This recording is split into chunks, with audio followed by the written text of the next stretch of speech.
என்னுடைய உயிருக்கினிய உறவுகள் அனைவருக்கும்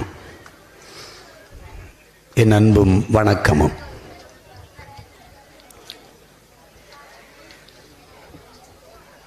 நாம் தமிழர் கட்சி தொடங்கப்பட்டு அது இயங்கத் தொடங்கிய ஆரம்ப காலத்தில்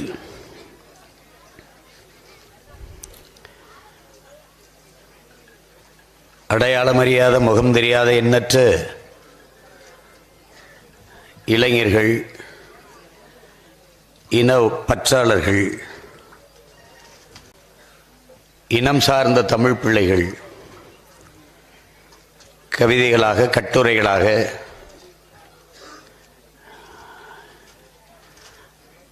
பாடல்களாக ஈழப்படுகொலையை, இனம் தாங்கி நிற்கிற வழியை பதிவு செய்தார்கள். அதிலே அவ்வப்போது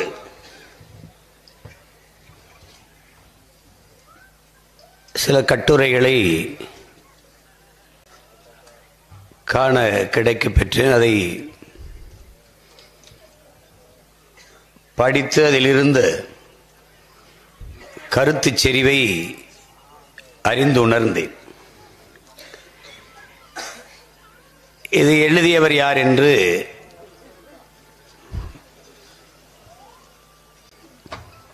விசாரித்தறிகிற போது படித்துக் கொண்டிருக்கிற ஒரு தம்பி என்று சொன்னார்கள். அவரை நான் சந்திக்க வேண்டும் என்று விரும்பினால் அதை எல்லோரிடத்திலும் என் விருப்பத்தை தெரிவித்தேன். அது சந்திக்க இயலவில்லை. ஒரு காலகட்டத்தில் அவர் கல்லூரியின் படிப்பை முடித்துவிட்டு எல்லோரும் வீட்டுக்கு செல்வார்கள் அல்லது படித்ததற்கேற்ப வேலை தேடி செல்வார்கள். நேர பெட்டியை தூக்கிட்டு என்னை தேடி கட்சியின் அலுவலகத்துக்கு வந்தார்.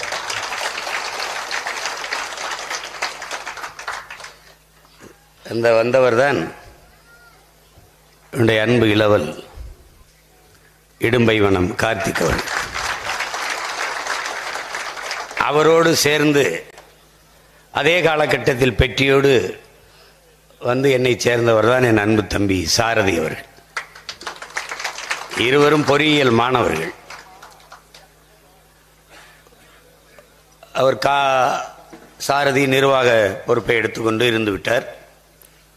செந்திலும் அப்படித்தான். அவரும் கட்சியின் நிர்வாக பொறுப்பை எடுத்துக்கொண்டு இருந்து விட்டார். கார்த்தி அவனுடைய பன்முக ஆற்றலை வெளிப்படுத்த தொடங்கினான். அவன்கிட்ட இருக்கிற எழுத்துவன்மை, பேச்சாற்றல். தொடக்கத்தில் பதற்றம் அடைவான், பேச்சுகள் திணறும்.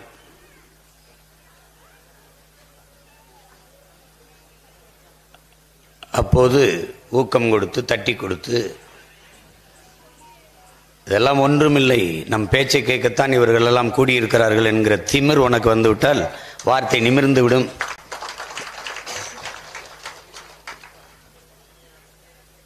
பலமுறை நான் சொல்லியிருக்கிறேன், இப்போதும் பதிவு செய்ய விரும்புகிறேன். ஒருவருக்கு உண்மையும் நேர்மையும் இருந்தால் தகுதியும் திறமையும் தானாக வரும். தகுதியும் திறமையும் இருந்து உண்மையும் நேர்மையும் இல்லை என்றால் அது துரோகத்தில் தான் முடியும். இதுதான் உலக வரலாறு.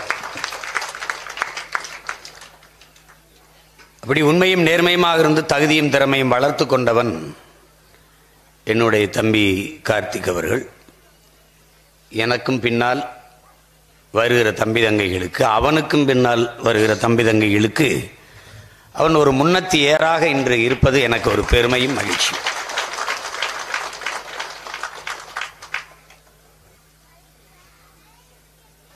தந்தையார் தமிழ்ச்செல்வன் கார்த்தியின் திறமையை அறிந்து பெருமை அடைந்திருப்பாரோ இல்லையோ,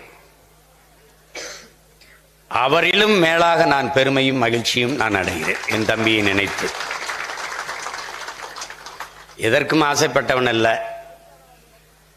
நல்ல உடை உடுத்தணும், நல்ல காலணி போடணும், நல்ல கடிகாரம் கட்டணும், தலைமுடியை அழகாக வாரிக்கணும்.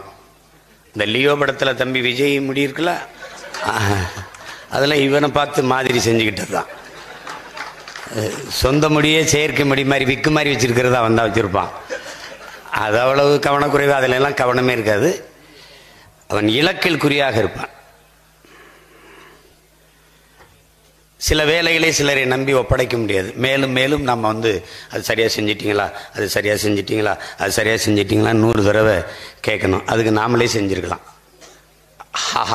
ஆனால் அவனை நம்பி எந்த வேலையும் ஒப்படைக்கலாம், அது சரியாக செய்து முடிப்பான். அப்படி இப்போ ஒரு ஆற்றலர்.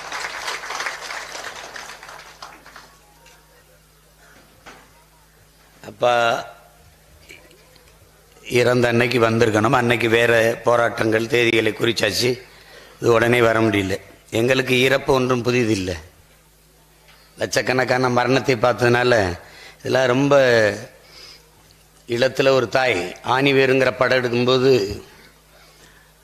தம்பி ஜான் மகேந்திரன், ஒரு ஈழத்திலே இருக்கிற ஒரு தாய் இறந்து போன குழந்தையை பார்த்து அழணும். அழுங்கம்மா அழுங்கம்மா அழுங்க, நல்லா கதறி அழுங்க, கதறி அழுகிறா, கதறி அழுங்க, நல்லா அழுங்க, வாய் விட்டு கதறி அழுங்க, நெஞ்சில் அடிச்சு அடிச்சு அழுங்க, நெஞ்சில் அடிச்சு அடிச்சு அழுகிறா. எடுங்க, எடுக்கிறாரு, கண்ணீர் வேறு வெல். திருப்பி கண்ணீர் சுரக்கிற ஒரு திறமை இருக்குது, அது கிளிசரின்னு ஆங்கிலத்தில். அதை ஊற்றுறாங்க. இது சின்னதாக ஒரு போத்தல் இருக்கும், சொட்டு சொட்டாக தான் விடும், கண் வலி மருந்து போல். அது வரலை, கண்ணீர் வரல. சரி திறந்து நிறையா ஊற்றுங்க, கண்ணீர் வரல. ஏமா இவ்வளோ அழுகிறீங்க, உங்களுக்கு கண்ணீரே வரலை அப்படின்னு அந்த தாய் ஒரு வார்த்தை சொல்கிறா, அழுது அழுது கண்ணீர் சுரப்பி வத்தி போச்சுப்பா அப்படின்னு.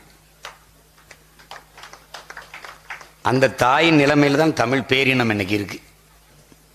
அழுது அழுது எங்களுக்கு கண்ணீரே வற்றி போயிட்டு, காயம் பட்டு பட்டு இதயம் மரத்து போச்சு அப்படி. இப்போ அந்த சூழ்நிலையில் இது வேட்பாளர் அறிமுக கூட்டம்லாம் இல்லை, நேரம் இல்லை. நான் இங்கே வர்றேன், எப்படியும் அப்பாவோட படத்தை திறக்க நான் வரணும். அதில் அங்கே இருக்கிற கட்சி பிள்ளைகளுக்கு இவங்கெல்லாம் தான் போட்டிடுறாங்க, கொஞ்சம் வேலை செய்யுங்க அப்படின்னு சொல்லிட்டு போயிடணும். இல்லைன்னா இவர் தான் வேட்பாளரா? யார் சொன்னது? சீமான் சொன்னார். இதில் கையெழுத்து போட்டிருக்க, இது அவரே போட்டதா இல்லை டிஜிட்டல் கையெழுத்தா? அவர் தானே. நானும் எங்கள் அண்ணனும் நிற்கிறதே ஒட்டு படம்ன்றேன். ஏன் இந்த இருக்காரு, நீ ஒன்று ஒட்டி எடுத்து போட ஏதே ஒன்று கருத்து. தமிழர்கள்ட்ட பஞ்சம் இல்லாத கருத்து தான். வெளிநாடுகள்லாம் இருந்து கணக்கில்லாத கருத்து.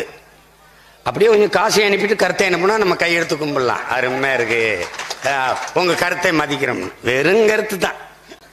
அதை வச்சுக்கிட்டு என்ன செய்ய முடியும்? ஒன்றும் செய்ய முடியாது.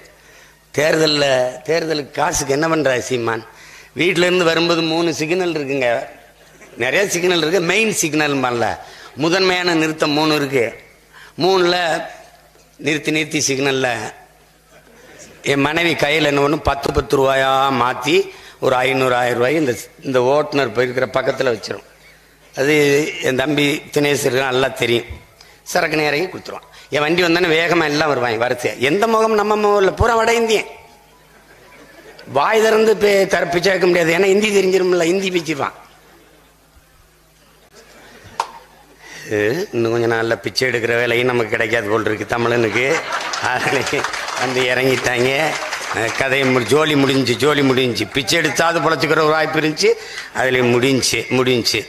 அப்போ என்னை கேட்டாங்க. நான் வரும்போது சிக்னலில் பிச்சை எடுக்கிறான், என் தம்பி போடுவான், பக்கத்து இருக்கையில் நான் இருந்துக்கிட்டு செல்ஃபோனில் சிக்னல்னு ஒரு ஆப்பில் பிச்சை எடுக்கிறேன். அதே சிக்னல் பிச்சை தான். மாமா தேர்தல் ஒரு ஏதாவது பார்த்து கணிச்சு விடுங்க மாமா, ஏதாவது போட்டு விடுங்க.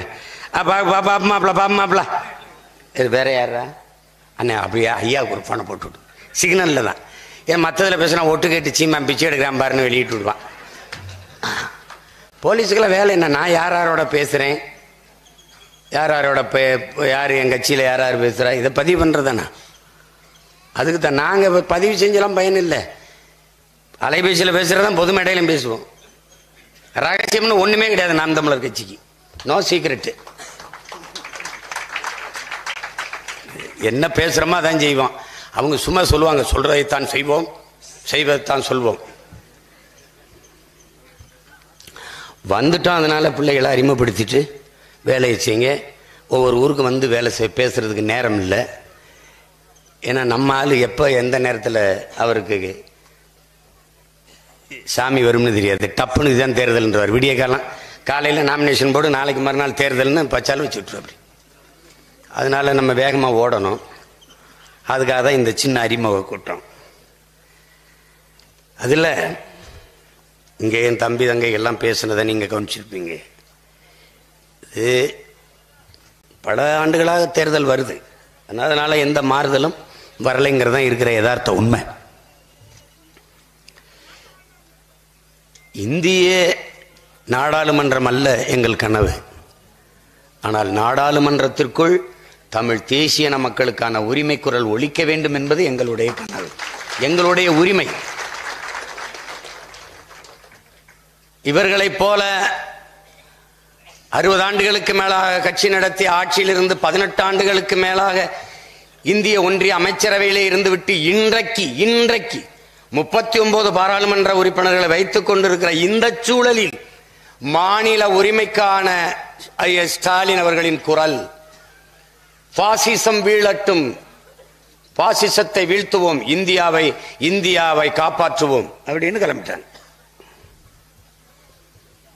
இது என்னது?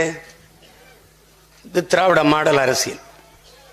பல காலம் கழிச்சு இப்பதான் மாநிலங்களுக்கான உரிமையை குரல் கொடுக்கிறாங்க. இப்ப முதல்ல அடிப்படையிலிருந்து கேள்வி, மாநில உரிமை எதது? என்னென்ன மாநில உரிமை? இந்த உரிமையெல்லாம் இப்ப யாரிடத்தில் இருக்கிறது?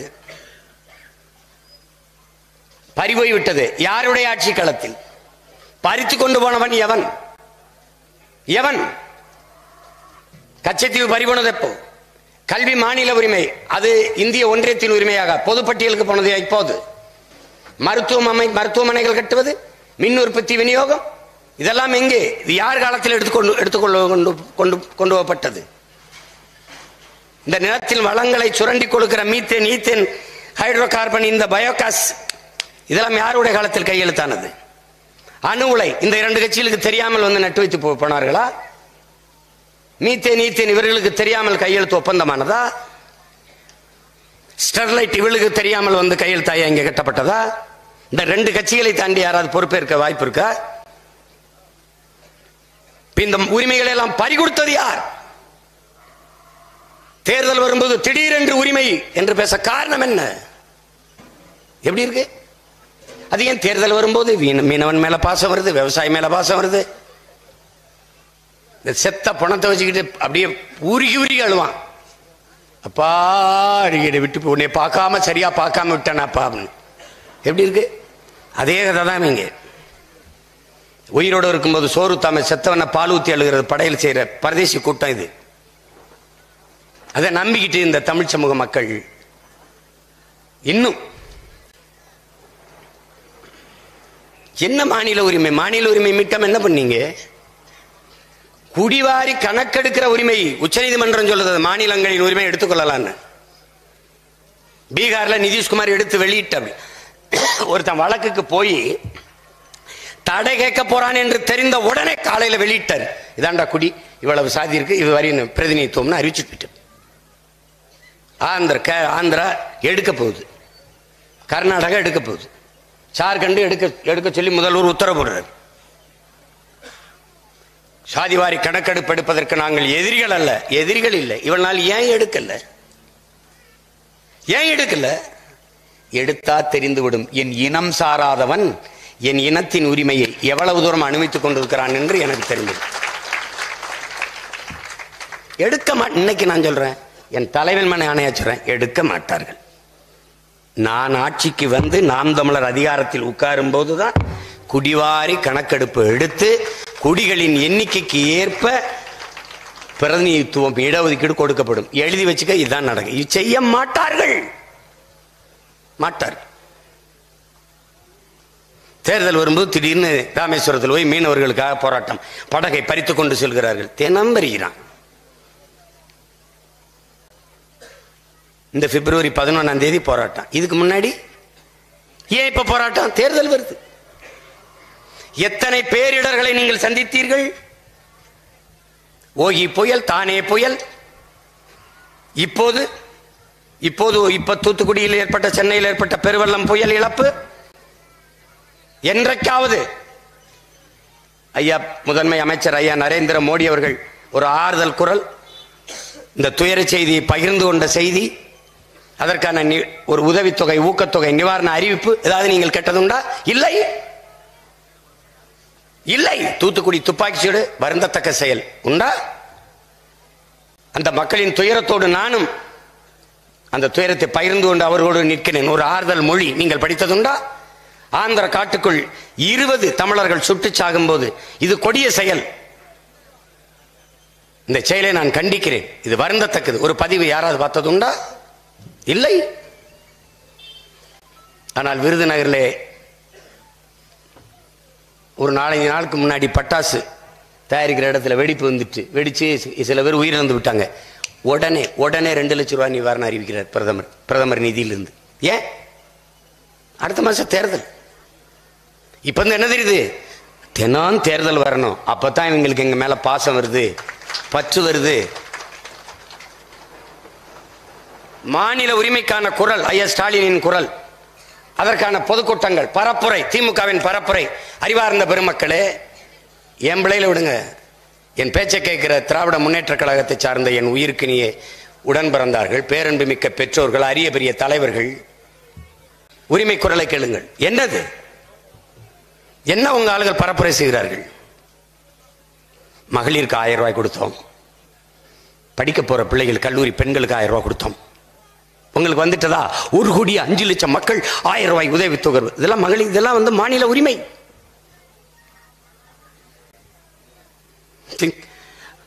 அது 1000 ரூபாய் கொடுத்தோம், அப்புறம் 500 ரூபாய் கொடுத்தோம். அதையும் தொடர்ச்சியா சொல்ல தெரியல. மகளிருக்கான புரட்சி மகளிர் திட்டத்தில் இருந்து ஒரு 1000 ரூபாய் கொடுத்தோம். அதையும் எழுதி வச்சு தான் படிக்க வேண்டியது இருக்குது. இந்த பயலுக்கு தான், இந்த பைத்தியக்காரங்க எங்களை படிக்க வச்சோம்னு இருக்கான். ஏய், பார்த்து படிக்கும்போது 10 பிள்ளை படிக்கிற, பிள்ளையா படிக்கிற நீ என்னை படிக்க வச்சியாப்பா? இங்க வாப்பா. சரி, இந்த குலசாமி, இந்த சாமி கோயிலில் போய் நீ நேர்ந்துக்கிட்டா இவங்கெல்லாம் செத்து போயிடுவாங்கன்னா சத்தியமா போய் நம்ம நேர்ந்துக்கலாம். அது நடக்க மாட்டுது. அது நடக்க மாட்டுது. நம்ம சாமி அப்படி ஒன்றும் கற்றுக் கொடுக்க மாட்டுது. அன்பு காட்டுறா, கருணை காட்டுறா, இரக்கம் காட்டுறான்னு. நான் எல்லாம் தான் காட்டுறேன், அவன் தான் வேற காட்டுறான். என்னத்தை காட்டுறது? நான் அவன் காரணையை காட்டுறேன், கடப்பாறையை நீட்டுறான். நான் எங்கே போகிறது? அவன்கிட்ட போயிட்டு ஏதோ ஒன்று நடந்துருச்சு. ஒன்று யாரு விட்டுட்டு போனாலும் போலைனாலும் நான் விட்டுட்டு போறதா இல்லை.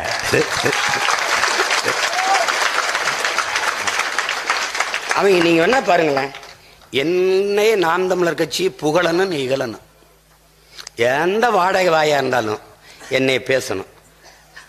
அது ஏன்டா நம்மளே பேசுறானா? அப்பதானே 4 பேர் பார்க்கறான். பார்க்கறவன் யாருன்னு நினைக்கிறேன்? ஏன்னு தான். என் படத்தை போட்டவன அண்ணன் படத்தை எதுக்கு போட்டிருக்கான்? அவன் என்னை திட்டுறான். அதை பார்த்துட்டு எப்படி திட்டான் பார்த்தீங்களா? இது ஒரு கூட்டம். அவன் அப்படிதான் பேசுவான். இப்போதைக்கு நம்ம தான் மைய புள்ளி. நம்ம எல்லாம் ஒன்றும் செய்ய முடியாது, ஒன்றும் செய்ய முடியாது. சின்னத்தை எடுத்துட்டு போயிட்டான் வீடு. சீமான் கட்சி ஆரம்பிக்கும்போது எனக்கு விவசாய சின்னம் கொடுப்பான்னு நினைச்சு ஆரம்பிச்சேன்னு நினைக்கிறியா? இல்லை, அவன் ஒரு சின்னத்தை கொடுத்தான். இது எங்க ஊர் விவசாய. நான் அதை கொஞ்சம் வரைஞ்சு மனுஷனாக்குனேன். இந்த என் தம்பி பாக்கித்த கல் உண்மை இல்லையா? அதையும் தெரியும். என்ன எப்படி பயப்படுறான் பாருங்க. 3வது பெட்டியில வைப்பான் என் சின்னத்தை, அதுக்கும் தெரியாம மங்களா வைப்பான். எப்படி ஓட்டு கேட்டேன்னு தெரியுமா? அம்மா நீ ஓட்டு பெட்டியை பாரு, அதுல எந்த சின்னம் தெரியலையோ அதை தொற்றுமா, அதாம்மா விவசாயி. அப்படிதான் கேட்டு 32 லட்சம் பேர் போட்டிருக்கான். ஏன் இந்த பையன் ரொம்ப நாளா கத்துறான், சீவன் தொண்டை தண்ணி கத்துறான், போட்டு தொலைப்பான், ஒரு ஓட்டைன்னு போட்டதுதான் இந்த விவசாயி. அவன் எடுத்துட்டு அவன் என்னையை பார்த்து பாயந்து இந்த சின்ன 1.5 ஆண்டுகளா உட்காந்து பேசுறாங்க. சீமானுக்கு ஓட்டா சின்னத்துக்கு ஓட்டா? சின்னத்துக்கெல்லாம் ஓட்டு இல்ல, அவர் யாரை நிறுத்தி எதை சொன்னாலும் போடுவான் மக்கள். ஆனாலும் ஒரு பயம் இந்த பிஜேபியில் இருந்தே விலகி போன ஒருத்தன் யாருன்னு கர்நாடகா முழுக்க கேட்கிறான், யாருன்னு தெரியல, அவனை யாருன்னு தெரியல. அவன் ஒரு கட்சி ஆரம்பிச்சு 2 தொகுதியில் நின்றுருக்கான். எரிகாற்று உருளையில சிலிண்டர்ல 71 ஓட்டு வாங்கியிருக்கான். தேர்தல் ஆணையத்தில் ஒரு விதி இருக்குது, ஒரு சின்னத்தை வைத்து சட்டமன்றத்திலே பாராளுமன்றத்திலே 1 விழுக்காடு வாக்கை பெற்றிருந்தால் அந்த சின்னத்தை அவர்களுக்கு கொடுப்பதில் முன்னுரிமை அளிக்கணும்ட்டு. நான் 7 விழுக்காடு வச்சிருக்கேன். 6 தேர்தலாக போட்டிட்டு இருக்கேன். உள்ளாட்சி, இடைத்தேர்தல், நாடாளுமன்றம், சட்டமன்றம், இப்படி 6 தேர்தல்கள்ல நான் போட்டிட்டு இருக்கேன். ஏன்னா உள்ளாட்சி 2 முறை நடந்திருக்கு, லோக்கல் பாடி 6 முறை என்னை விட்டுட்டு எவனுக்கு ஒருத்தன் டக்குன்னு கொடுக்குறான். நாம் தமிழர் கட்சியை நாங்க பதிவு செஞ்சு தேர்தல் அறிவிச்சுட்ட பிறகு 2016 தேர்தல் அறிவிச்சுட்ட பிறகு 10 நாள் கழிச்சு எனக்கு சின்ன ஒதுக்குச்சார் டைம்ல விருத்தி. 10 நாள் கழிச்சு சின்னமே இல்லாம வாக்கெட்டுக்கிட்டு இருந்தேன். ஆனா தேர்தல் வர்றதுக்கு முன்னாடி 2 மாசத்துக்கு முன்னாடி இவனுக்கு எதுக்கு நீ விவசாயம் எடுத்து கொடுத்த? நீ வட இந்தியாவில் ராஜஸ்தான், மகாராஷ்டிரா, பீகார், குஜராத் நான் கண்டுக்கிற மாட்டேன். 4 கிலோமீட்டர் தூரத்தில் கர்நாடகாவில் ஒருத்தனுக்கு கொடுக்குறேன். கடிதத்தால் கட்சி, லெட்டர் பேட் கட்சி. அவன் என்ன தெரியுமில்ல, நாங்க பேசும்போது எங்க கூட கூட்டணிக்கு வாங்கங்கிறான்.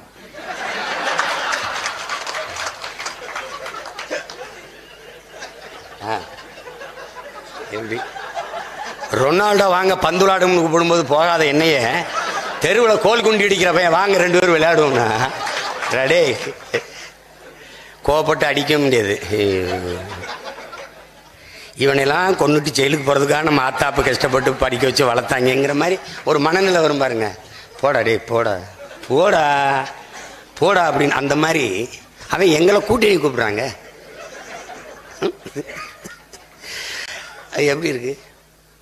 எங்கள் தமிழ்நாட்டில் போட்டிடுறீங்களா? நம்ம தம்பி ஒருத்தர் போட்டியிடலை, அங்கே யாராவது போட்டிடுற மாதிரி ஆள் இருந்தால் ஒரு 2-3 பேரை பிடிச்சி கொடுங்க. அவன் வேலையே எனக்கு எதிராக செய்யணும்னு இருக்கான். அதெல்லாம் ஒரு பிரச்சனை இல்லை. இந்த சின்னத்தை எனக்கு கொடுக்காம நீ இருந்துரு பார்ப்போம். நீ என்கிட்ட தப்பிக்கவே முடியாது, நீ எனக்கு தந்துதான் தீரணும். அதெல்லாம் ஒன்றும் பண்ண முடியாது. நான் கேட்கறதுக்கு நீ நீதிமன்றத்தை பதில் சொல்லித்தான் தீரணும். எதன் பொருட்டு கொடுத்தாங்க அதுக்கு பதில் இருக்க போறதில்லை.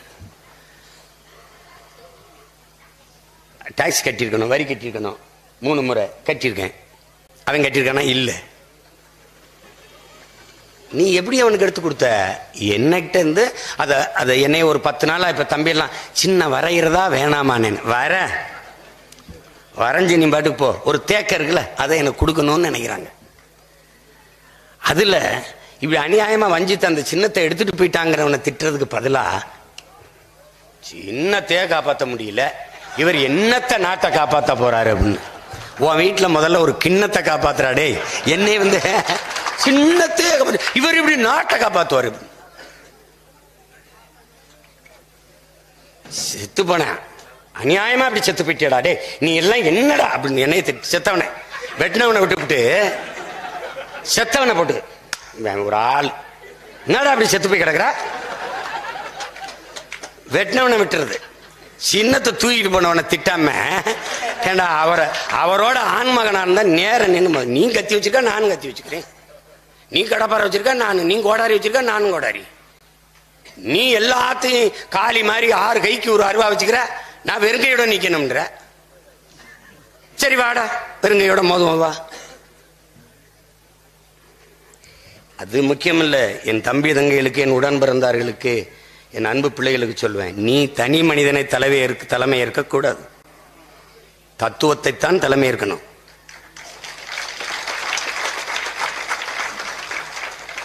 நான் இருப்பேன் போயிடுவேன், இவர் இருப்பார் போயிடுவார், அவங்க இருப்பாங்க போயிடுவாங்க, ஆனால் தத்துவம் அப்படியே இருக்கும். அதை புரட்சியாளர் ஒருவன் மரணித்து போவதாலேயே அவன் கொண்டிருந்த நோக்கமும் அவன் முன்வைத்த முழக்கங்களும் அவனுடைய செயல்பாடுகளும் மரணித்து போவதில்லை. அது அப்படியேதான் இருக்கும். அதை யாராவது ஒருத்தன் தொடருவான். இப்ப நாம தொடங்கினோமா தொடர்றோமா? தொடர்றோம். தொடங்கியது யாரு? சி பாதித்தனார். நோக்கம் என்ன? இதே நோக்கம்தான்.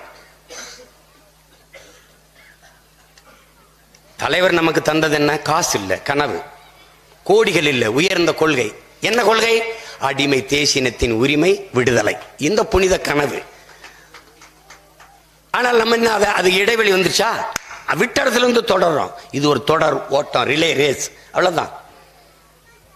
அது மாதிரிதான் நீ பார்க்கணும்.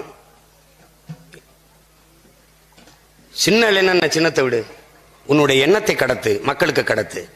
நீ என்ன செய்ய போறேன்னு பாரு. என்ன செய்யறதுக்கு நம்ம வந்திருக்கோம்ங்கிறத சொல்லு. அவ்வளவுதான் நம்ம வேலை.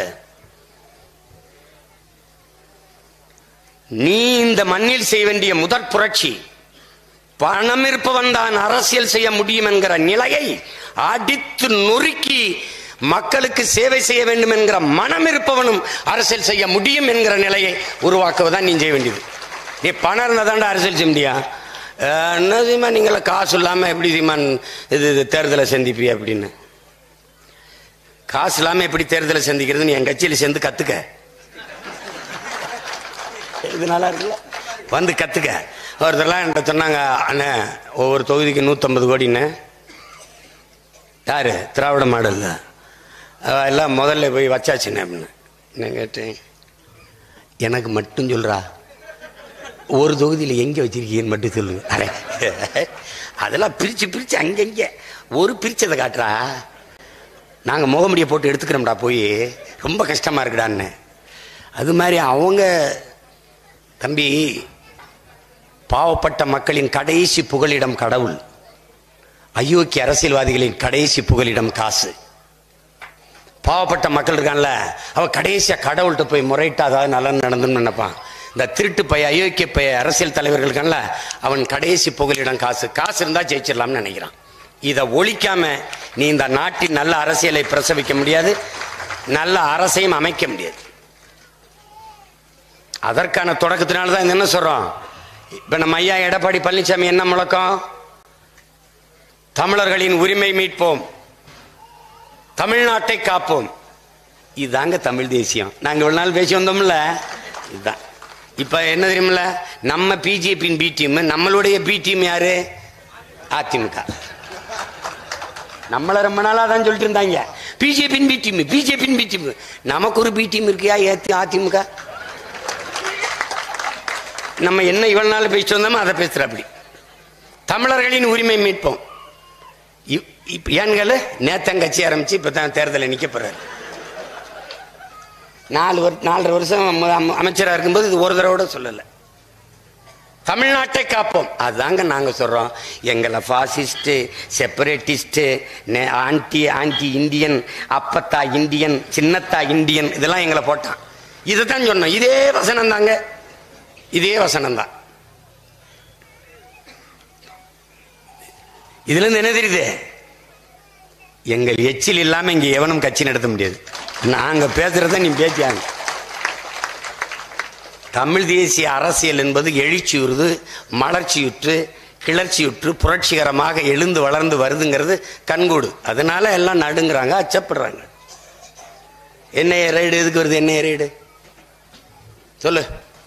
கோடி கோடியா எங்கிருந்த பணம் வருது சீமானுக்கு? எல்லாரும் தான் நம்பனா? கோடி கோடியா வருது, எங்கிருந்தோ வருது, எங்கிருந்தோ வருது, கண்டுபிடிச்சிட்டான்.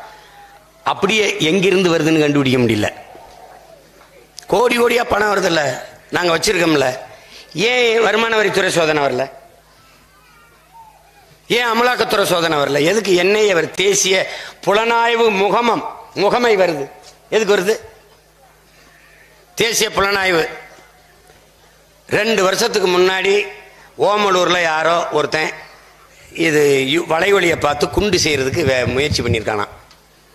அவனை போய் பிடிக்கும்போது அவனுடைய அலைத்தொடர்புல ஜெர்மன்ல இருந்து சீலன் ஒருத்தன் பேசியிருக்கான்.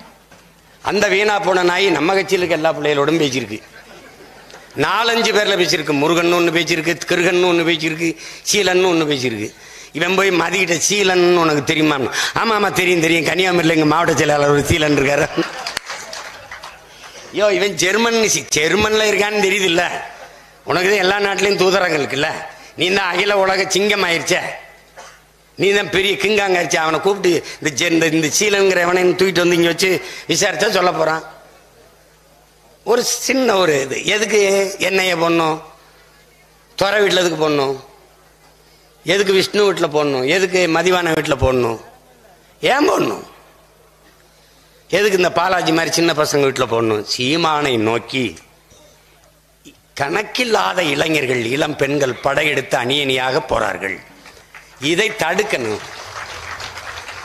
அதுக்கு என்ன வழி இருக்கு ஒன்னும் வழி இல்லை குறுக்க மதில் சுவரே கட்டினாலும் ஏறி குதிச்சு போயிடுவாங்க போயிடுவான் மண்டைக்கிட்ட முட்டியாவது பேத்தெறிஞ்சிட்டு போயிடுவான் அவனை என்ன பண்றது தடுக்க வழி கிடையாது அப்ப என்ன பண்றது அச்சப்படுத்தணும் என்ன பண்ணணும் சீமான் கூட நீ போனி என்றால் இந்த மாதிரி என்ஐஏ ரைடு வரும் பிரிவினைவாத கட்சி அதை தடை செய்து விடுவார்கள் அந்த கட்சி 24க்கு மேல இருக்காது அது அழிந்து விடும் அதை ஒளி அப்பதான் தெரியுது ரொம்ப பேர் ஆசைப்பட்டு இருக்காம இருக்கு நம்மளை கல்யாணம் பண்ணிக்கிறதுக்கு சொல்லுவான்ல நிறைய பெண்கள் ஒருதலையா காதலிச்சுக்கிட்டு இருந்திருக்காளுகடா நம்மளை அப்படிங்கிற மாதிரி நிறைய பேர் ஆசைப்பட்டுக்கிட்டு இருக்கான் என்னை எப்படியாவது காலி பண்ணிடணும் அது தடை செஞ்சு விடுவார்கள் அது தீவிரவாத கட்சி பயங்கரவாத கட்சி அப்படின்னு எங்க உன் குச்சி எங்கப்ப எதற்காக நடத்தப்பட்டது என்பதை என் தம்பி தங்கைகள் தெரிஞ்சுக்கணும் என் உறவுகள் அச்சப்படக்கூடாது இந்த மாதிரி ஒரு சோதனையை நடத்தி அதை செய்தியாக்கும் போது 10 நாள் இந்த மாதிரி கருத்து உருவாக்கம் அது தடை செய்யப்படும் தீவிரவாத பயங்கரவாத கும்பல்களோட தொடர்பு அது இதெல்லாம் பேசும்போது பயம் இல்லாமல் ஒரு தம்பி வர்றான் என் தம்பி வர்றான் கார்த்திகே வர்றான்னா அவன் வருவான் ஆத்தா தடுக்கும் அப்பா தடுப்பாரு சித்தப்பா தடுப்பாரு உறவினர் தடுப்பாரு வேணாம்பா எதுக்குப்பா அந்த கட்சியை தேவையில்லாம போலீஸ் கீலீஸ் எல்லாம் தேடி வரும் அச்சப்படுத்தும் போது வரதை நின்றும் அதுக்குத்தான் இப்ப நாங்க என்ன முடிவெடுப்போம் பயப்படுகிறவன் எங்கள் படைக்கு சரியா வரமாட்டான் எங்க தலைவன் எங்களுக்கு கற்பித்தது அச்சத்தை கைவிடு இல்லை என்றால் லட்சியத்தை கைவிடு நீ எல்லாத்துக்கும் பயந்தினா எதையும் சாதிக்க முடியாது பயப்படுறவன் என் படைக்கு எதுக்கு இப்போ நீ எல்லாம் என்ஐஏ ரைடுகள்லாம் போட்டு பார்த்தா பயப்படுவாங்கன்னு நினைச்சு பார்த்தா இந்த பாராளுமன்ற தேர்தலில் நான் நிறுத்துற வேட்பாளர்களை பாரு எவனாவது பயந்தவனா இருக்கானு பாரு அதிகம் படிச்சவன் பூரா என் கட்சியில வேட்பாளராக நிற்கிறான் எப்படி 13 மருத்துவர்கள் மட்டுமே போட்டி 13 பேர் மருத்துவர்கள் பாரு நீ வேட்பாளர் அறிமுக கூட்டத்தில் பாரு அன்னைக்கு தெரியும் உனக்கு இதெல்லாம் அச்சப்படுற படையா அஞ்சுவதும் அடிபணிவதும் தமிழர் பரம்பரைக்கே கிடையாது என்று புரட்சி முழக்கத்தை எங்களுக்கு ஊட்டி வளர்த்த உலக பெரும் தமிழின தலைவன் பிரபாகரனின் பிள்ளைகள் நாங்கள் இந்த அச்சுறுத்தல் அது இது அருவா கோடாரி மண்வெட்டு வெட்டுக்கே அஞ்சாத நாங்க நகத்தை வச்சு கிரி விட்டா பயந்துருவோமா என்ன சுகமா இருக்குன்னு தூங்கிடுவோம் புரட்சியாளர் அம்பேத்கர் எங்களுக்கு கற்பிக்க என்ன சொல்லி கொடுத்துருக்காரு தெரியுமில்ல என்ன எங்கள் சார்பா அவர் என்ன பேசுறாரு தெரியுமில்ல உங்கள் அழுத்தம் நீங்கள் கொடுக்கிற அழுத்தம் எங்களை ஆவேசப்படுத்தும் அரசியல் படுத்தும் ஒருபோதும் அச்சப்படுத்தாதுங்கிறார் எங்களை ஆவேசப்படுத்தும் அப்படின்னு நாங்க 10 கிலோமீட்டர் வேகத்தில் ஓடனவே 100 கிலோமீட்டர் வேகத்தில் ஓட சொல்லுவோம் எங்களை தூண்டும் ஆவேசப்படுத்தும் அரசியல் படுத்தும் ஒருபோதும் அச்சப்படுத்தாதுங்கிறாரு அததான் நீங்க கவனத்தில் எடுத்துக்கணும் சின்னத்தை நீ வச்சுக்க நான் கேட்கும்போது பதில் சொல்லு ஏன் என் சின்னத்தை எடுத்து வேற ஒருத்தனுக்கு கொடுத்த உரிய விளக்கத்தை கொடு அப்புறம் நீ ஏதோ ஒரு சின்னத்தை கொடு இல்லைன்னா நான் கேட்கிற சின்னத்தை கொடு அதனால சின்னத்தை பற்றி சிந்திச்சுக்கிட்டு குழம்பிக்கிட்டு இருக்கிறத கைவிடு அது ஏன் பொறுப்பு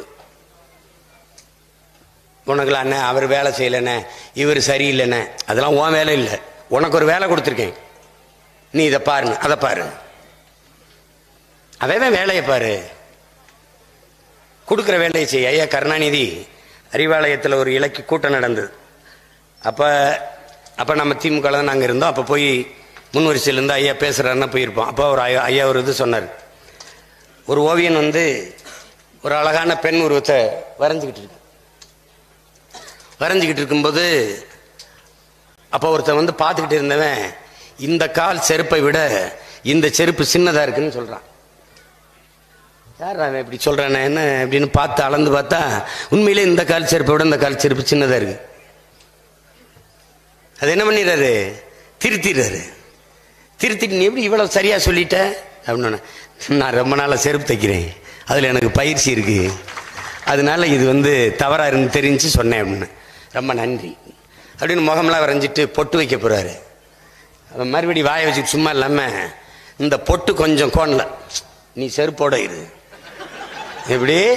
அவருக்கு உடனே அந்த ஓவியர், நீ செருப்போட இரு, பொட்டு கோணலா இருக்கு நேரா இருக்கு, அதெல்லாம் எனக்கு தெரியும். அது மாதிரிதான் என் பிள்ளை ஒருத்தர், உனக்கு கொடுத்த வேலையை நீ செய், பொட்டா பொட்டு வை, செருப்பா செருப்பு வை, நீ அதை மட்டும் செய். நீ இந்த செருப்பு சரியில்லை, பொட்டு சரியில்லை, மண்டையே சரியில்லை, தலை சரியில்லை, இதெல்லாம் உன் வேலை இல்லை. என்ன வேலை கொடுக்கப்பட்டிருக்கோ அதை செய், அதை செய். இங்க எல்லாரும் சொன்னாங்கல்ல, வென்று வருவோம், வென்று வரல கொன்று தீர்வோம், நாங்க பூரா பேர் கொன்று.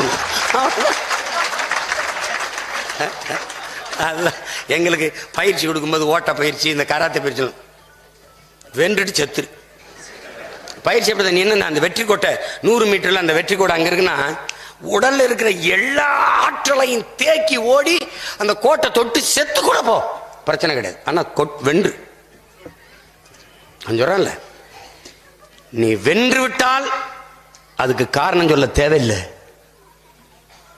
ஆனால் தோற்று விட்டால் காரணம் சொல்வதற்கு நீ இருக்கக்கூடாது. முடிஞ்சு கதையை முடிச்சுட்டு போயிடும். அவனே செத்து போயிட்டான், அவன் போய் என்னப்பா விளக்கம் கேட்கறது, விடுப்பா, அந்த மாதிரி போயிடணும். அதனால இது எதுக்கு சொல்றேன்னா, கடுமையா உழைங்க, ஒற்றுமையா உழைங்க. ஒவ்வொருவரும் வலிமை, இதுல ஒவ்வொரு ஆற்றலும் வலிமை. இந்த நேரத்தில் எனக்கு தெரிஞ்சிடும் எவன் உண்மையிலேயே இந்த கட்சிக்கு விசுவாசமானவன், பற்றாளன், எவன் ஏமாற்றுக்காரன், எவன் துரோகின்னு தெரிஞ்சிடும். ஈடுபாட்டோட உழைக்கிறவன் தெரிஞ்சதுன்னா அவன்தான் இந்த படைக்கு தலைமையேற்று வழி நடத்துறதுக்கான தகுதியை பெறுவான். எல்லாம் காளியம்மா அதிக ஓட்டு வாங்கி ஜெயிச்சிருச்சுன்னா அப்புறம் நமக்கு என்ன மரியாதை இருக்கு அப்படின்னு நினைக்கிறவனா, கார்த்திகா வந்து அவன் கேட்கறான், கோயம்புத்தூர்ல இருந்து கார்த்திகாவை கொண்டாந்து நாகப்பட்டினத்தில் நிறுத்துறாரு அப்படின்னு. அது கோயம்புத்தூர் இல்லையே, அது திருநெல்வேலி, தூத்துக்குடி.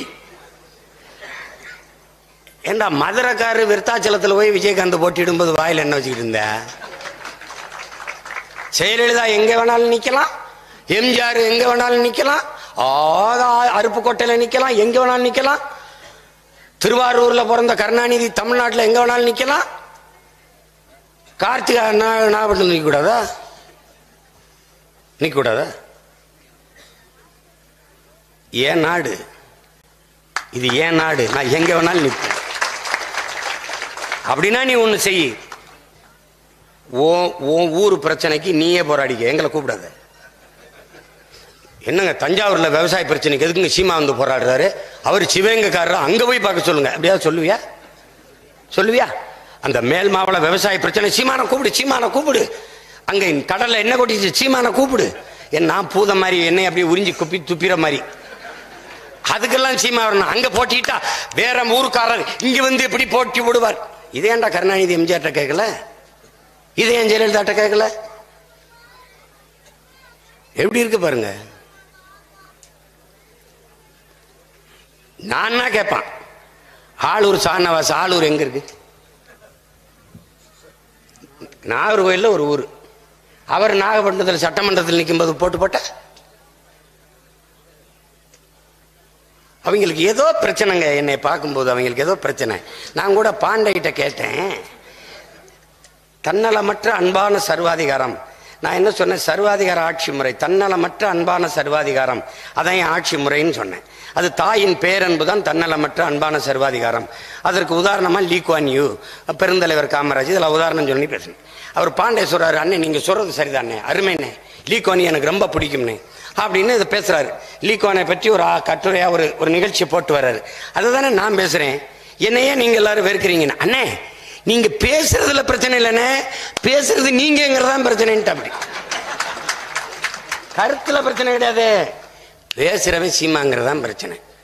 இப்போ நான் என்ன பண்ணலாம்? வெள்ளையாகணும். தீ குளிச்சுட்டு வந்தால் செத்துல போவேன். இன்னைக்கு என்னதான் தீ குளிச்சுட்டு வந்துட்டு மீசையை நல்லா எடுத்துட்டு பூணூலை போட்டாலும் நான் அப்படி தான் இருப்பேன்.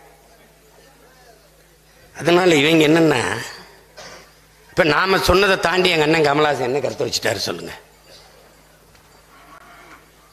ஏன் அவருக்கு ஓட்டு போட்டாங்க? வெள்ளையா இருக்காரு. அது ஒரு நோய்.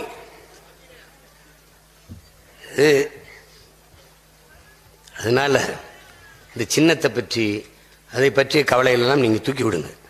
வேலை செய்யுங்க, ஒற்றுமையாக வேலை செய்யுங்க. என் தங்கச்சி மயிலாடுதுறை வெள்ளனுங்குது, காளியம்மா மயிலாடுதுறை வெள்ளனுங்குது. இங்கே இன்னொரு தங்கச்சி நாகப்பட்டினத்து வெள்ளனுங்க, இன்னொரு தம்பி தஞ்சாவூர் வெள்ளனுங்கிறான், ராஜேஷ் திருச்சி வெள்ளனுங்கிறான். ஒவ்வொருத்தரும் அவரவர் இலக்கை நோக்கி நீங்கள் பாயுங்க. அப்படிங்கும்போது மொத்தமாக நம்ம 40 தொகுதிகளிலும் வெல்லணும். உங்களுக்கு பலமுறை அண்ணன் சொல்லியிருக்கிறேன், நாம் பொறுக்கு விதை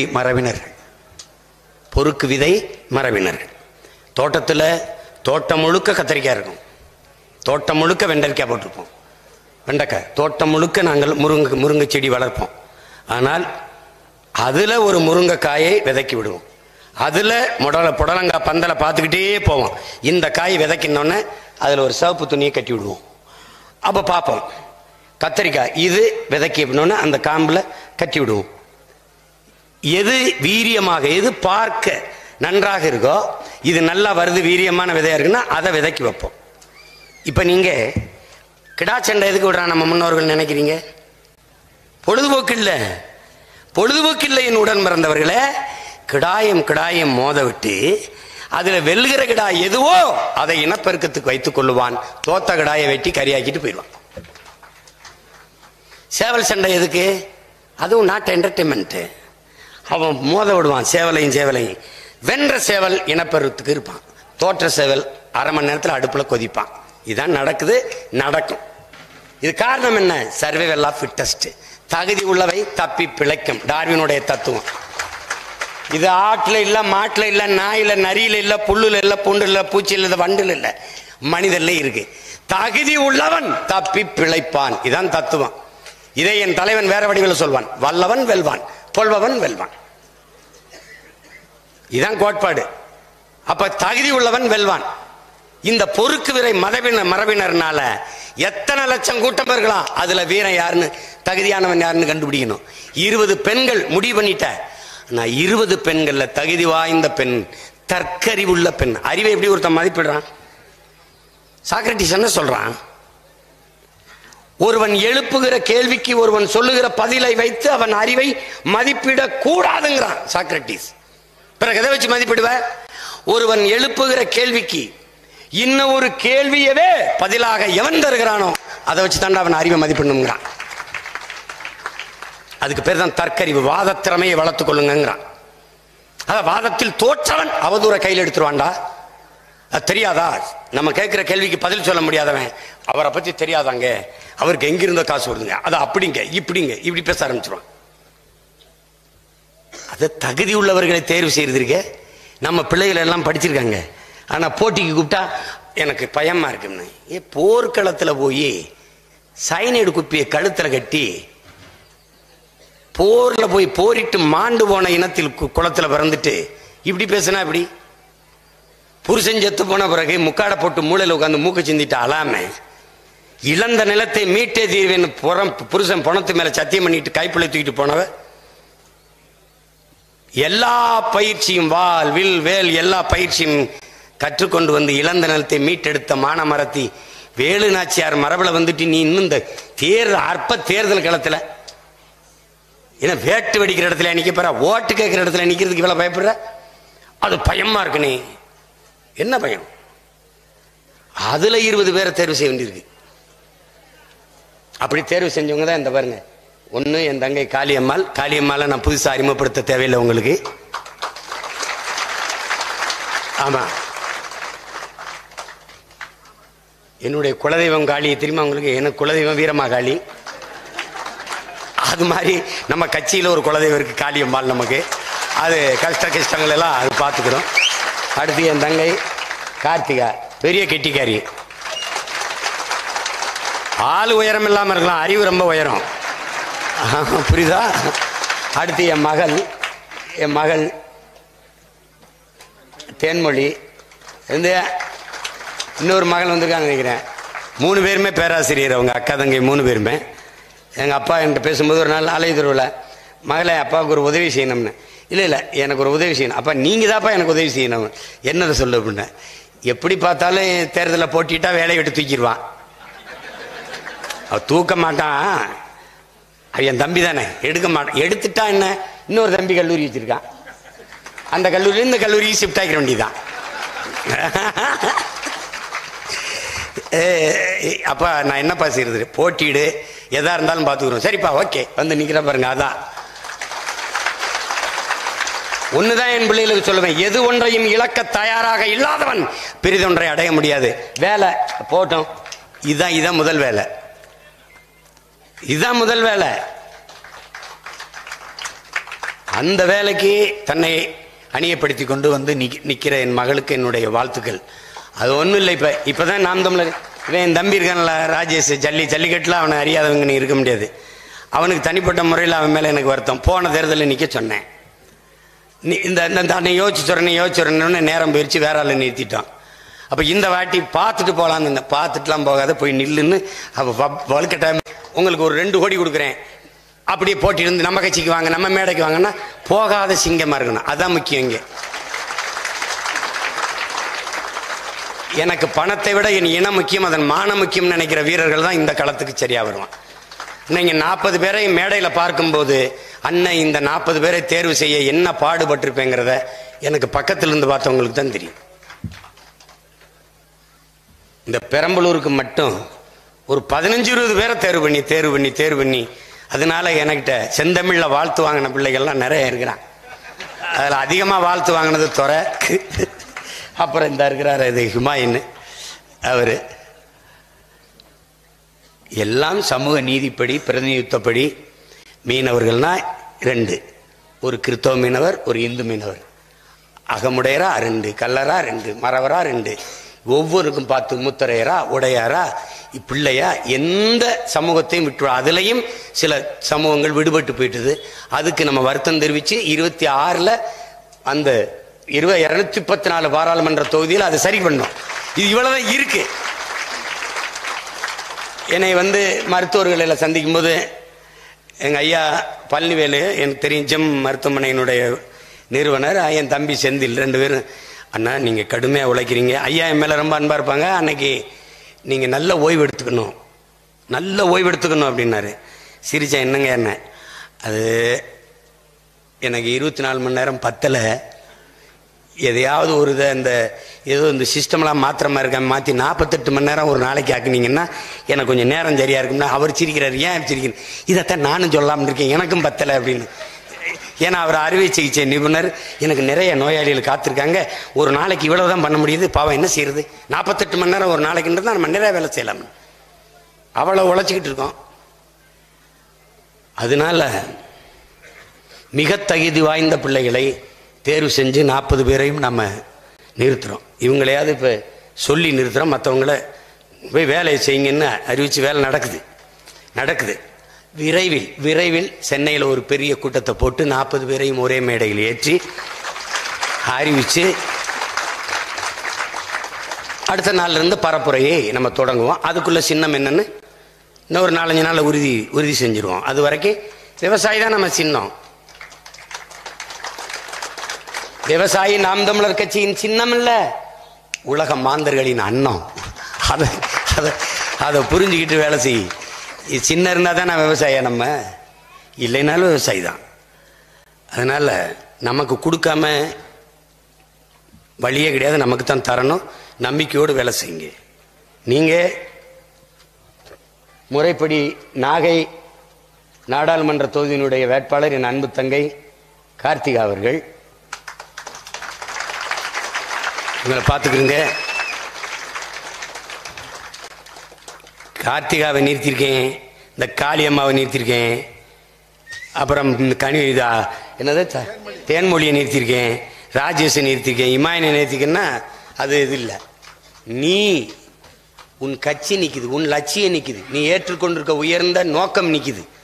இங்கு சீமான் நிற்கிறான், சீமானுடைய தலைவன், உன்னுடைய தலைவன் பிரபாகரன் போட்டியிடுகிறான் என்கிற எண்ணமும் அந்த என்ன சொல்றது அறிவு தெளிவும் அரசியல் புரிதலும் உனக்கு வரணும்.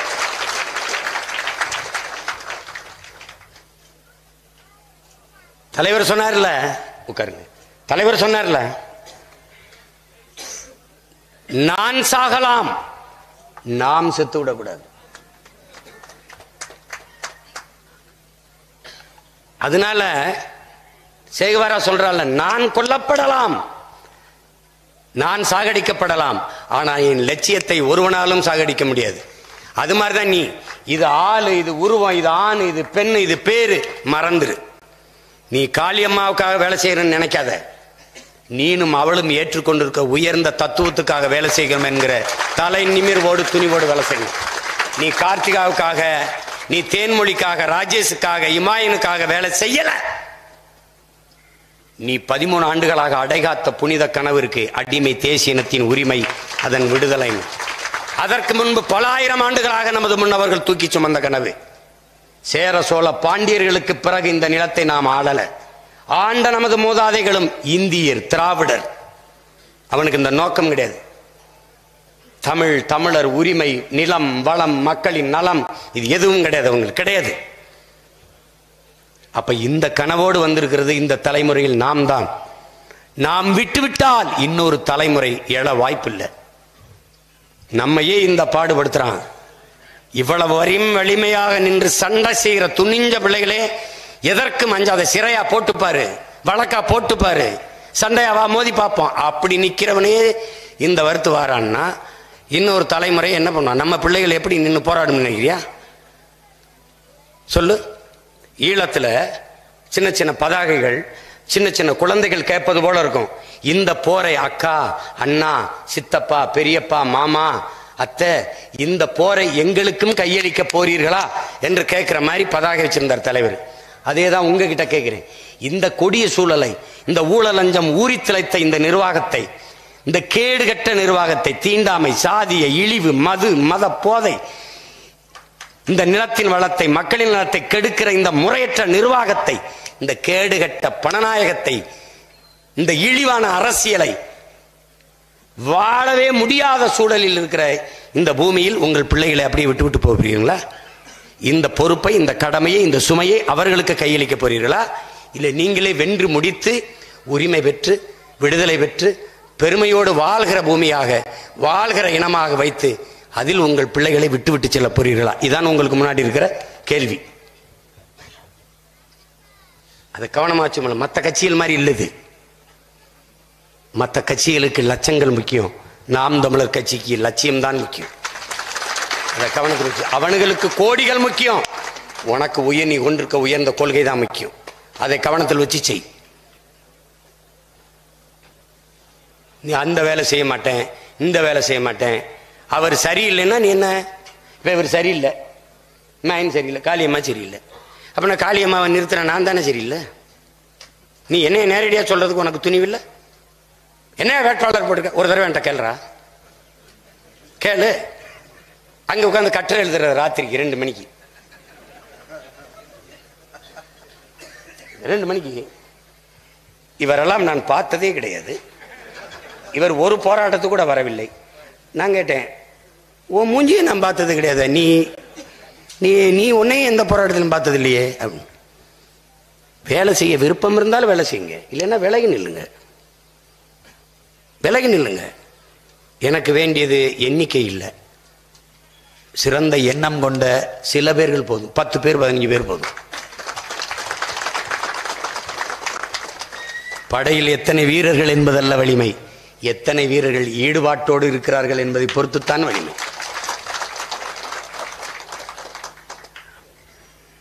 வெல்லுங்க, வென்றுட்டு எதிர வந்து நில்லுங்க, இல்லைன்னா எங்கேயாவது செல்லுங்க. வந்துடாதே, வந்துடாதே. ஆமா, முன்னையெல்லாம் இவ்வளவு வலியுறுத்தி நான் பேசியிருக்க மாட்டேன், போய் வேலையை தேர்வு பார்ப்போம்னு. இந்த தேர்தல் அப்படி இல்லை. இந்த பள்ளத்தை தாண்டிட்டால் அடுத்து எனக்கு சீரான பாதை, ஓடலாம், எவ்வளவு வேகத்தில் வேணாலும் ஓடலாம்.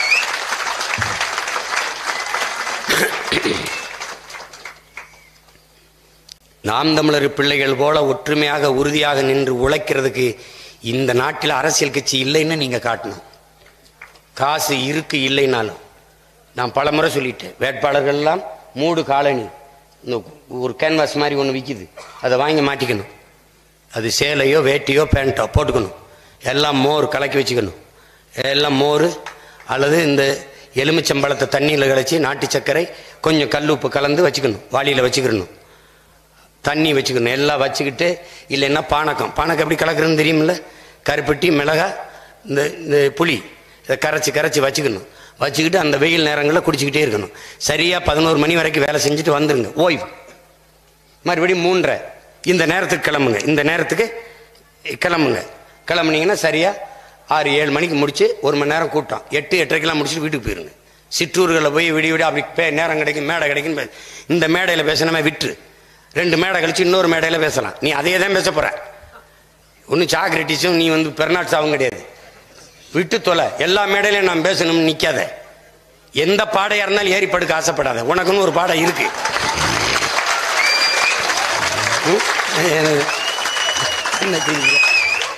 சும்மா போட்டு எல்லாம் எனக்கு சீட்டு தந்தல நான் கட்சி விட்டு போயிடுவேன். வா சாகணும். நான் முதல்ல சாவேன். என்னை கூட்டிட்டு போய் நான் போயிடுவேன். சொல்றா பாப்போம். அவர் படையில சொன்னான்லடா, அவன் தம்பி படையில ஒரு தடவை ஒருத்தன் சொல்றா சொல்லு, ஒரு தடவை ஒருத்தன் சொல்லு. அவர் படையில சொன்னாப்பா. முதல் கரும்புலி அங்கேற்கனியிலிருந்து என் தம்பி இளங்கோ வரைக்கும், அனுராதபுரத்தை அடிச்சு தகர்த்த இளங்கோ வரைக்கும் 10 ஆண்டுகள் என்னை கரும்புலியாக சேர்த்துக்க. கரும்புலின்னு என்ன? என்னை சாகிறதுக்கு அனுப்பி 10 ஆண்டுகள் கடிதம் எழுதி இந்த தலைவன் மனதை கரைத்து அவன் கரும்புலியானான். அதுக்கு முன்னாடி யார் தளபதி? அந்த படைக்கு எனக்கு பாதுகாப்புக்கு நின்ற புகழ் மாறான். ஆனால் அவன் வாங்கி போய் இளங்க போய் போரிட்டு மாண்டான, அது வேற. அப்படி வா, எனக்கு சீட்டு கொடுக்கலன்னா என் கட்சியில சாதி வந்துருது. என்னென்ன மாதிரி கேட்கிறான்ற. எனக்கு கொடுக்குறீங்க, ஆமா எனக்கு கொடுக்கலன்னா அது வேற மாதிரி இருக்கும். எப்படி வேற மாதிரி இருக்கும்? எப்படி இருக்கும்? அழுகிறது சீட்டு கொடுக்கலன்னா. இப்போ ஒரு டெக்னிக் வச்சிருக்காங்க, போட்டோ எடுக்கலைன்னா அழுகிறது. ஏன் அழுகிறேன்னு ஒரு போட்டோ எடுத்து நான் எப்பவும் உனக்கு தான் ஓட்டு. நீ ஓட்டு போடாம அழாத. முதல்ல நில்லு அழாத. இந்த போட்டோ அழுகிற மாதிரி எடுத்துக்கொண்டு போட்டா என்ன நினைப்பேன்? அழுது சீமா பக்கத்துல இந்த புள்ள அழுதுகிட்டே இருக்குன்னு சொல்ல மாட்டானா? அழாமேரு அழல. அப்படி இப்போ ஒரு டெக்னிக். எங்க ஆளுங்க மாதிரி நுட்பம் அவங்களால யோசிக்க முடியுமா? நம்ம போனா திட்டுவாருன்ட்டு முதல்ல சின்னதா ஒரு 2 வயசு குழந்தை அனுப்பான். பெரியப்பா ஒரு போட்டோ. சரி வாடா செல்ல எடுத்தோன்னே அப்படியே மாமா ஒரு போட்டோ அது எடுத்து. அப்புறம் அப்படியே அந்த குழந்தைய தூக்க அம்மா வரும்போது அண்ணன் ஒரு போட்டோ. சரி எடுப்பா. அப்படியே அவன் அண்ணன் ஒரு ஃபேமிலியோட ஒரு போட்டோ. இதுதான். இதுக்கு எப்படி திரைக்கதை அமைச்சான் பத்தியில? இந்த திரைக்கதையை தேர்தலில் வெளில அமைச்சிட்டீங்கன்னா நான் வருஷக்கணக்கா உங்களோட போட்டோ எடுத்துக்கிட்டே எனக்கு ஒரு எப்படி? ஐயோ ஏர்போர்ட்டை நான் படுற பாடு உக்கி தான் போடணும். உட்காருவேன். அண்ணே சாரி நான் தப்பா எடுத்துக்காதீங்கண்ணே, உங்களை உட்கார போகிற இடத்துல எழுப்பிட்டேன். சரிப்பா எடுத்துக்கிட்டே இருக்கணும். ஒரு வெள்ளைக்காரன் ரொம்ப நேரமாக இருந்து என்னையே பார்த்துருக்கான். இந்த பையன் யாரியா ஒரு ஆளும் ஒரு மாதிரி இருக்கான், கருப்பாட்ட. இவன் எதுக்கு எல்லா பேரும் போட்டோ எடுத்துக்கிட்டு இருக்காங்க அப்படின்னு பக்கத்தில் இருந்தவ யாருன்னு கேட்குற. அப்படி யாரு? இவர் தமிழ்நாட்டில் ஒரு பொலிட்டிக்கல் பார்ட்டிக்கு என்டிகே அந்த சீஃப், அது பிரசிடென்ட். ஒன்று எக்ஸ்கியூஸ் மீ, ஒன் செல்ஃபி. அதோட பார்த்தான் செல்ஃபி. போட்டோ எடுக்கிறதுல காட்டுற ஆர்வத்தை ஓட்டை சேகரிக்கிறதுல காட்டிட்டீங்கன்னா உங்க அண்ணனை மாதிரி ஒரு மகிழ்ச்சியான மனிதனை நீங்க உலகத்திலே பார்க்க முடியாது. அதெல்லாம் செய்வீங்க, வேலை செய்வீங்க, இல்லைன்னா செத்து போவீங்க. ஒன்றும் இருக்காது, தண்ணி இருக்காது, சோறு இருக்காது. சோறு இருந்தா சாப்பிட்ற மாதிரி இருக்காது, விஷமா இருக்கும். இப்போ எதை சாப்பிட்றதுன்னு டக்குன்னு யாராவது சொல்லு. ஆப்பிள் சாப்பிட முடியுமா? துணிஞ்சு சாப்பிடுவியா? மாம்பழத்தை சாப்பிட முடியுமா? நல்ல இந்த கத்திரிக்காயில விஷம் இல்லைன்னு சொல்ல முடியுமா? இந்த புடலங்காய், இந்த முருங்கைக்காய், இந்த தண்ணீர் உண்மையிலேயே எனக்கு போத்தல்ல குடித்தில்ல, உண்மையிலே பியூரிஃபைடா, உண்மையிலே சுத்திகரிக்கப்பட்டதா? அது மனிதன் குடிக்கிறதுக்கான தரத்தோடு இருக்கு. யார் சான்றிதழ் கொடுத்தது? எவனுக்கா தெரியுமா? தெரியாது. இந்த சூழல்ல நீ உன் பிள்ளை விட்டு போறியா? கூடாதுல்ல. அப்ப என்ன செய்ய? வா, என்னோட வா, என்னோட வா, சண்டை போடு, சரி செய்யவா. என்னென்ன செய்யலாம்? ஒன்னும் செய்யணும். வரிசையில் நில்லு. நாம் தமிழர் கட்சி சின்ன இது, ஒரு ஓட்ட போடு, போயிட்டே இரு. நீ ஏன் ராஜேஷன் பாக்குற? நீ ஏன் இம்மா இன்னும் காளியம்மா கார்த்திகா தென்மொழின்னு பாக்குற? எதுக்கு பாக்குற? இவங்கெல்லாம் என்ன சும்மா ஒன்றும் கோழி குண்டு அடிச்சு தெருவில் விளையாடிட்டு வந்துட்டு இருக்கானா? எல்லாம் படிச்சு பொறுப்புள்ள வேலையை விட்டுட்டு வந்திருக்கான். இன்னும் பல அதிர்ச்சி தகவலாம் உங்களுக்கு காத்திருக்கு. மொத்தமாக அறிவிக்கும் போது என்ன தெரியும்? இவங்கெல்லாம் நம்ம கட்சியில் போட்டிடுறாங்களாடா அப்படின்னு வரும்பார் வரும். ஏன்னா திடீர்னு விட்டால் மொத்தமாக சஸ்பென்ஸ் போயிடும். அது கிளைமேக்ஸ் வரைக்கும் அதை அப்படி மெயின்டைன் பண்ணும்ல. அவர் டேரக்டர் அதை கூட செய்யலைன்னா அப்புறம் எதில் இருக்கு? இந்த தாடி வளர்த்தாலும் வளர்த்தேன், நான் படுற பாடு. ஏன் இந்த தாடி வச்சிருக்கேன்? உங்களெல்லாம் விட்டு ஓடி போறதுக்கு தாண்டா இந்த தாடியை வச்சிருக்கேன். விட்டு தொலைக்க மாட்டேன். ஐயா, இதுக்கு ஒரு வரலாறு கேட்கிறேன். குண்டா இருந்தா எடை போட்டுருச்சு, உடம்பா நல்லா கவனி. கொஞ்சம் மெலிஞ்சா உடம்புக்கு என்னாச்சு?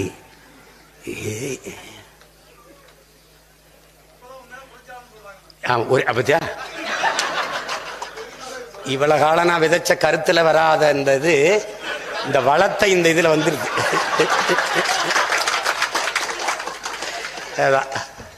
பார்க்கும்போது ஒரு நக்சல் அப்பியரன்ஸ் இருக்கு, நல்லா இருக்கு.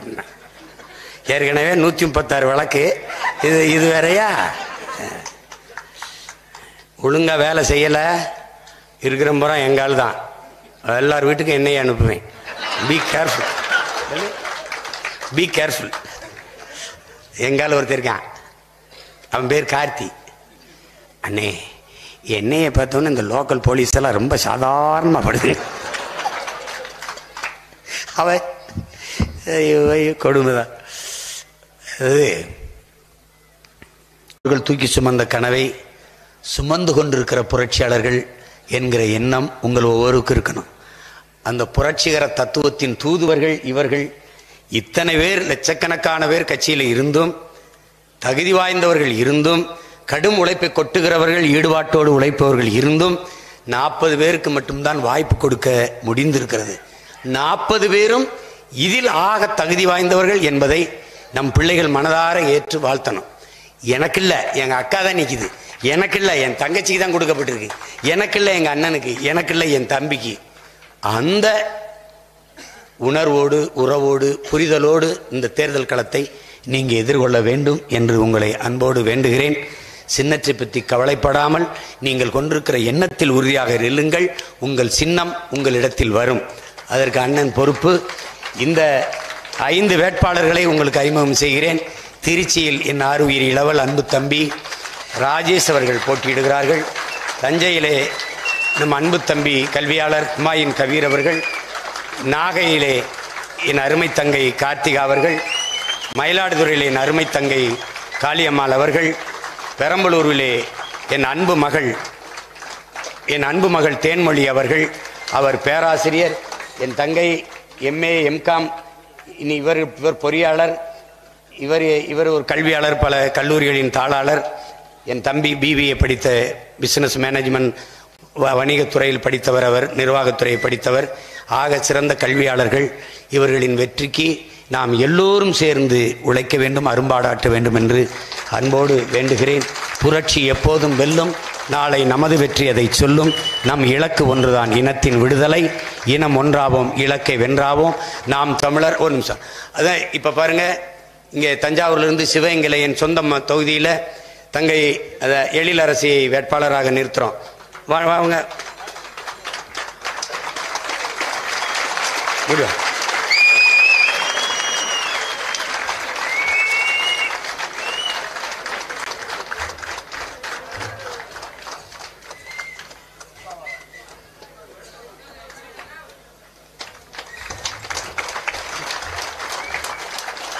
எழிலரசி நேற்று வரை அவருக்கு தேர்வு இன்னும் படித்துக்கொண்டு எழுதி கொண்டிருக்கிறார். சிவகங்கையில் போய் நிறுத்துகிறேன். இப்போ என்னை கேட்டாங்க, நீ எப்படி சிவகங்கையில் போய் நிறுத்துறேன்னு. தகுதி இருக்குது. தகுதி இருக்கிறவள் எங்கேயும் நிற்கலாம், ஜெயிக்கலாம். அது ஒன்றும் பிரச்சனை இல்லை. என் சொந்த மண்ணில் அதெல்லாம் ஒன்றும் கிடையாது. அது யாரும் அதெல்லாம் பார்க்கக்கூடாது. திறமை இருக்கா, தகுதி இருக்கா, அதுதான். ஆகச்சிறந்த தகுதியான பிள்ளைகளை தேர்தலில் நிறுத்தியிருக்குது. இந்த இதில் அவ்வளோ பேரும் வெற்றி வேட்பாளர்கள். எழிலரசி அவர்கள் என்னுடைய சொந்த மாவட்டமான ஊரான சிவகங்கை நாடாளுமன்ற தொகுதியின் வேட்பாளராக களத்திலே போட்டியிடுகிறார். ஒவ்வொருவரும் உங்களால் முடிந்த அளவுக்கு பேசுங்கள், எழுதுங்கள், பாடுங்கள், சித்திரம் தீட்டுங்கள், சிறு சிறு காணொளிகளை உருவாக்கி அனுப்புங்கள். எறும்பு போல தேனீயை போல சோர்வின்றி அயராது தளர்வின்றி உழைத்து வெற்றியை ஈட்டுங்கள். உங்கள் அனைவருக்கும் என் அன்பும் வணக்கமும் நன்றி. என்னுடைய அப்பா தமிழ்ச்செல்வன் அவர்களுக்கு என்னுடைய புகழ் வணக்கத்தை செலுத்துகிறேன். நன்றி, வணக்கம். நாம் தமிழர்.